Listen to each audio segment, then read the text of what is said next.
atas limpahan rahmat dan karunia-Nya kepada kita sekalian, sehingga hari ini kita masih dalam kondisi iman, Islam, sehat, dan juga masih juga melaksanakan ibadah yang dituntunkan Allah, yaitu melaksanakan puasa Ramadan. Salam serta sholawat tidak lupa mari kita tunjukkan pada junjungan kita Nabi besar Muhammad Sallallahu Alaihi Wasallam yang kita selalukan selalu nantikan syafaatnya di hari kemudian. Teman-teman yang saya hormati, sampai lupa hari ini ada tugas untuk menyampaikan. Ya ini sekitar apa yang namanya tukar pikiran saja ya. Mudah-mudahan apa yang saya sampaikan itu menambah pemahaman kita terhadap ajaran Islam sendiri, dan harapannya bisa meningkatkan ketakwaan kita kepada Allah.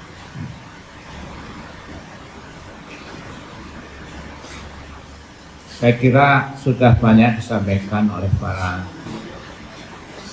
ustadz ya terkait dengan tujuan Allah untuk mensyariatkan melaksanakan puasa Ramadan. Dan itu sudah ditegaskan ya berkali-kali bahwa tujuan disyariatkannya melaksanakan puasa Ramadan adalah untuk mencapai derajat takwa. Ini katanya satu kata takwa. Yang jadi pertanyaan adalah, bisa enggak kita itu mengukur ketakwaan kita? Kita mengukur ketakwaan kita. Bagaimana kita bisa mengevaluasi ketakwaan kita itu sudah naik atau bahkan merosot?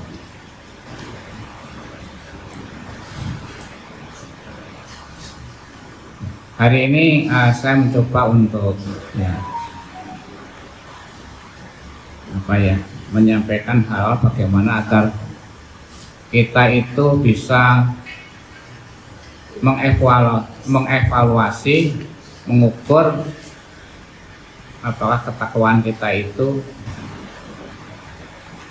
bisa sampai sejauh mana. Ya, kebetulan beberapa waktu yang lalu saya sudah menulis artikel ya, yang itu saya tulis dengan judul Measurement of Religiosity in Islamic Perspective, pengukuran religiositas dari perspektif Islam. Dari artikel itu saya coba temukan dari mengkaji Al-Quran dan beberapa pandangan ulama bahwa mengukur religiositas itu ya, ukurannya dalam perspektif Islam adalah ketakwaan itu. Orang dikatakan religius atau tidak ya dilihat dari ketakwaannya. Ukuran religiositas adalah ketakwaannya. Tapi jadi pertanyaan lagi, apa ukuran ketakwaan itu?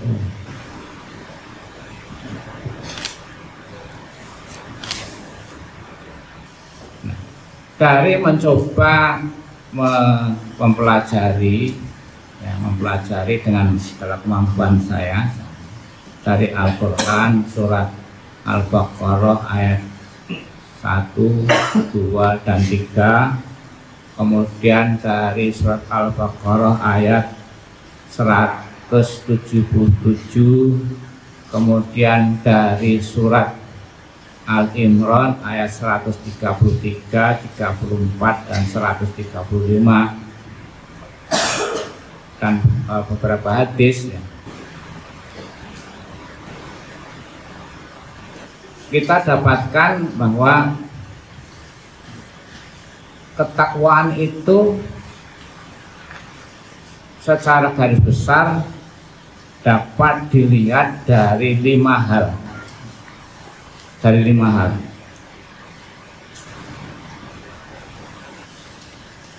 Yang pertama adalah dari aspek keimanannya. Nah, iman itu sebutkan ada iman kepada Allah, iman kepada malaikat-malaikat, kitab-kitab, nabi-nabi, dan iman pada hari masyarakat besar dari iman. Yang kedua dari sisi ibadahnya. Ibadah itu ada ibadah mahdhah, artinya dengan kita bagaimana sholat kita, bagaimana puasa kita, dan zakat kita, dan kaitannya dengan ibadah yang sudah diatur ya secara khusus, termasuk haji.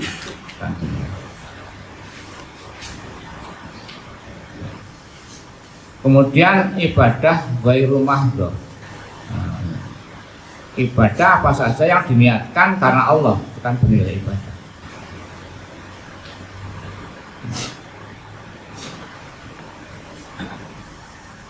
Ini terkait dengan apa namanya ibadah ghairu mahdhah, kaitannya dengan aspek kemasyarakatan, aspek kemasyarakatan. Kepentingannya hubungannya dengan sama manusia. Kemudian yang keempat itu terkait dengan akhlak.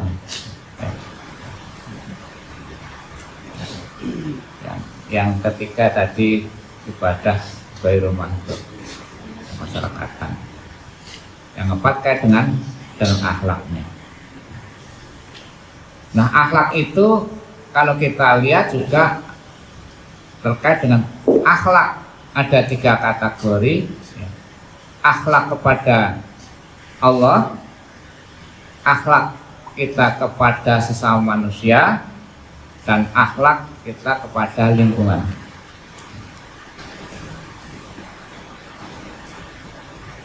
Kemudian yang indikator yang berikutnya adalah dimensi yang bisa kita lihat dari sisi kefakihan kita terhadap ajaran. Fakih, bagaimana kita, ilmu kita terhadap, pertama adalah ilmu agama. Jadi ada 5 garis besar yang kita bisa melihat apakah ketakwaan kita itu semakin baik atau semakin menurun, bisa kita lihat dari 5 hal tadi. Dari sisi keimanannya, dari sisi ibadah mahdhahnya, ibadah ghairu mahdhah, dari kaitannya dengan kemasyarakatan, kemudian akhlaknya, dan ilmu agama yang kita kuasai. Sekarang bisa kita lihat bagaimana yang pertama dari sisi keimanan kita. Bagaimana iman kita kepada Allah? Apakah iman kita kepada Allah semakin kuat atau melemah? Ya, konon iman itu bisa menguat, bisa melemah. Kan dulu waktu saya kuliah di Jogja itu sama ada grafik setan dan grafik manusia, kadang keimanan, dan grafik malaikat. Kalau malaikat itu grafiknya keimanan stabil, setan minus ya. Kalau manusia naik turun, bisa ikut terkaitannya dengan sifat-sifat malaikat atau tertarik dengan dari setan.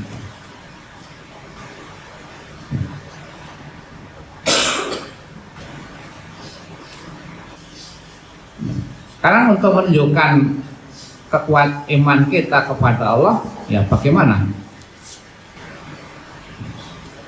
Kita bisa melihat sejauh mana kita melaksanakan apa yang Allah perintahkan dan Allah.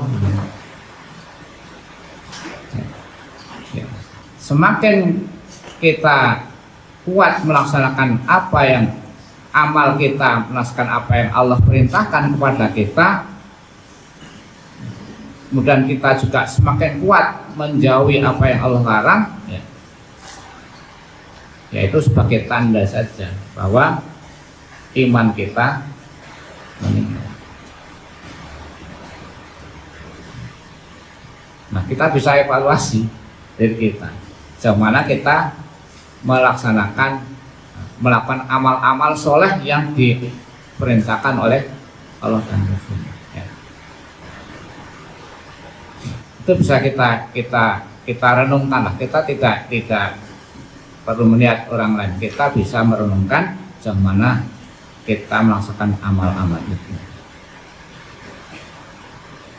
Nah, kalau kita kaitkan dengan iman kepada Nabi, sejauh mana kita melaksanakan apa yang Rasul ajarkan.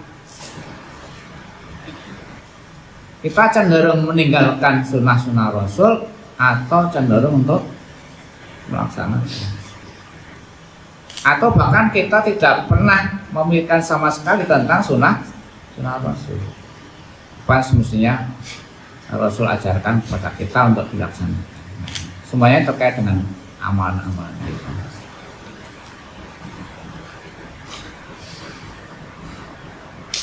Terkait dengan keimanan kepada malaikat, ya kita lihat saja kalau dengan tugas-tugas malaikat itu diantaranya kita lihat, maka perbuatan kita ini sekarang ya dikawal oleh malaikat atau tidak, ya. Kita merasa bahwa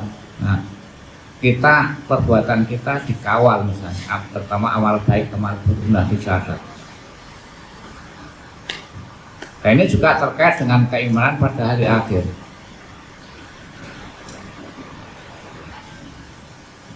Apa yang kita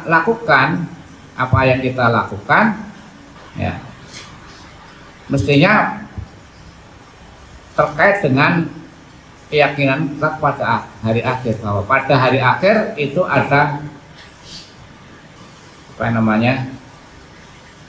pengukuran hisab amal baik dan amal buruk.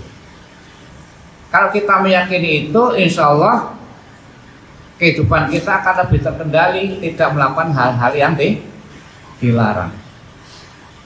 Tidak akan dilarang, karena apa yang kita lakukan selalu kita refleksikan, oh ini akan dimintai pertanggungjawaban. Ini ada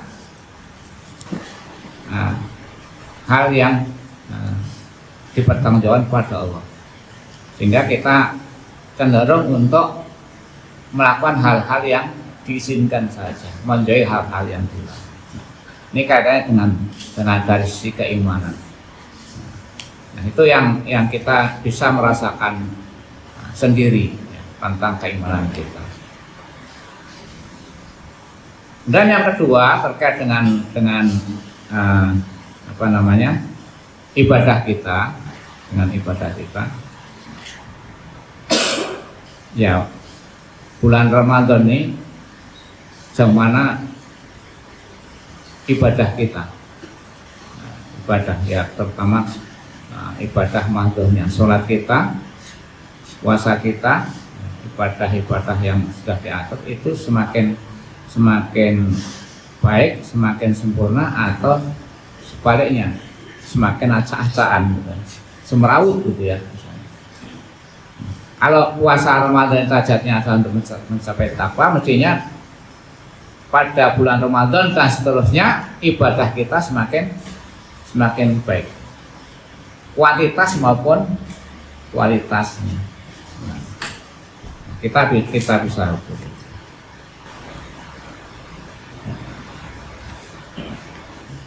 tarawih kita karena hanya sekedar yang rame atau memang semata-mata karena mengharap gitu.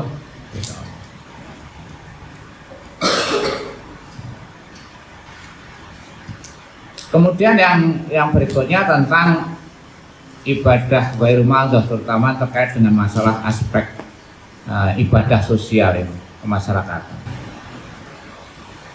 Pada bulan Ramadan ini kepedulian kita terhadap sesama manusia bagaimana?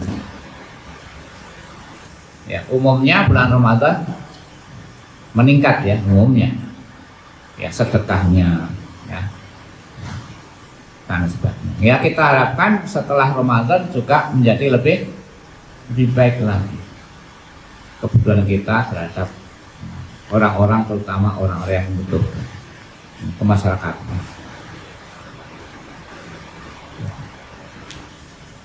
Yang keempat adalah terkait dengan apa tadi? Akhlak kita. Ya. Gimana akhlak kita? Ada akhlak kepada Allah, akhlak kepada semua manusia, akhlak kepada Allah. Akhlak kepada Allah. Bagaimana akhlak kita kepada Allah? Nah, terkait dengan tadi akhlak kepada Allah itu kaitannya dengan utama, contohnya adalah ketaatan kita kepada Allah. Ketaatan kita kepada Allah.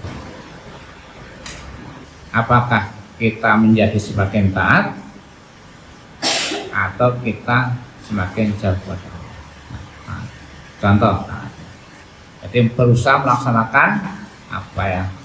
Kemudian contoh yang lain tawakal, contoh tawakal kepada Allah. Kita sudah bersusah payah mengejar sesuatu, ya, hasilnya diserahkan sepenuhnya kepada Allah. Tapi harus kita berusaha keras. Dan juga tawadhu, sikap tawadhu, tidak menyombongkan diri. Ini juga akhlak pada Allah. Sombong itu adalah ya, dan ridho pada ketetapan Allah. Ini adalah juga contoh dari akhlak yang akhlak. Kemudian akhlak kepada manusia. Akhlak kepada manusia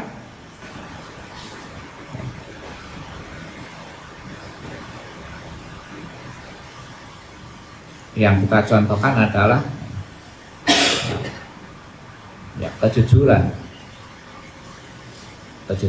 kepada sesama manusia, kepada pimpinan. Nah, kepada manusia ini bisa kepada orang tua, ya, akhlaknya kepada orang tua, akhlak kepada rekan-rekan sesama kerja, kepada pimpinan, ya. Kepada orang tua di mana? Ya, kita ajarkan untuk birrul walidain, gitu ya, akhlak kepada bagian akhlak kepada manusia. Kepada sesama kita berdagang, ketika menjalankan tugas melaksanakan dengan sebaik-baiknya atau tidak, gitu. Ngapusi pora. Nih, kalau berdagang tadi ngapusi takaran, ngapusi timbangan apa ora kan gitu. Sedang rame ya. Nah, berdagang menipu. Nah, dari ukuran gitu ya, dari ukuran aja sudah bilangnya 1 liter tetapi kurang dari 1 liter. Bilangnya 1 kilo, sekarang 1 kilo itu enggak 10 on lagi. 1 kilo itu bisa jadi 8 on. Ya, dalam prakteknya. Ya, kaitannya dengan kejujuran. Nah, berarti ini kalau kejujuran juga kaitannya dengan transparansi, sekarang terkenal dengan transparansi. Ini bagaimana kita akhlak kita kepada orang tua, akhlak kita kepada sesama manusia, ya. Kalau janji gimana? Kalau kita janji dengan teman kita, janjinya ditepati atau tidak? Ya. Nah, ini yang sering kita lupa janji kepada temannya. Nah, apalagi ini janji misalnya utang piutang gitu ya. Nah, ini contoh yang karena utang piutang ini kalau janji ya dibayarkan. Utang piutang sama temannya janjinya sesok, tapi kok sesok meneh. Nah, ini berarti tidak menepati janji. Contoh. Kemudian akhlak kepada lingkungan, ya. Akhlak kita pada lingkungan, ya, kebetulan kita mestinya tidak merusak lingkungan, menjaga lingkungan supaya alam semesta ini bisa ditempati oleh bukan hanya kita, tetapi generasi berikutnya bisa menikmati alam ini, tidak merusak. Ini jelas diajarkan. Kemudian yang terakhir ini terkait dengan akhlak, terkait dengan kefakihan. Sudahkah kita menambah pengetahuan kita? Sudahkah kita menambah ilmu kita terkait dengan agama, ajaran-ajaran Islam terutama, ya. Jadi kadang kita terjebak pada khatamnya, tapi kita mencoba mengkaji bagaimana isi Al-Quran. Oke lah, pada sekarang ini mari kita pada bulan Ramadan ini kita juga khatam itu menyelesaikan bisa membaca Al-Quran itu juga sangat baik, tapi dengan dilengkapi dengan mencoba memahami isi Al-Quran dan juga berbagai ilmu agama yang seharusnya kita ketahui, kita pelajari. Nah, sekarang kita bisa evaluasi kita, yang mana iman kita, bagaimana ibadah kita, ibadah makhluknya, ibadah sosialnya, akhlak kita, bagaimana kita bisa renungkan, dan juga ilmu yang agama yang kita miliki itu ditambah atau tidak, gitu ya. Jadi itu barangkali bisa membantu untuk mengevaluasi apakah ketahuan kita itu semakin baik atau merosot. Demikian yang bisa saya sampaikan, mudah-mudahan ada manfaatnya, terutama mengingatkan diri saya sendiri, dan mudah-mudahan ada manfaatnya bagi teman sekalian. Ya, kalau yang ingin berminat sudah ada memang artikelnya, ya, tapi dalam dalam bahasa Inggris, karena itu biar dibaca orang banyak saja. Ya, kajian measurement of religiosity in Islamic perspective. Ini masuk dalam proceeding ya, Pak, dalam jurnal, tapi harapannya ini adalah artikel ini. Selama ini para ilmuwan itu ketika mengkaji religiositas itu menggunakan perspektifnya Locke. Locke itu orang Kristen. Maka saya terbuka hatinya bagaimana mengukur religiositas dari perspektif Islam itu sendiri, sehingga orang Islam mengukur berdasarkan perspektif Islam, berdasarkan garis-garis Islam. Oke, demikian kurang lebihnya mohon maaf. Tentunya kalau ada salahnya itu semata-mata kebodohan saya. Semuanya kelebihannya adalah semata-mata dari Allah semata. Assalamualaikum warahmatullahi wabarakatuh. Waalaikumsalam warahmatullahi wabarakatuh.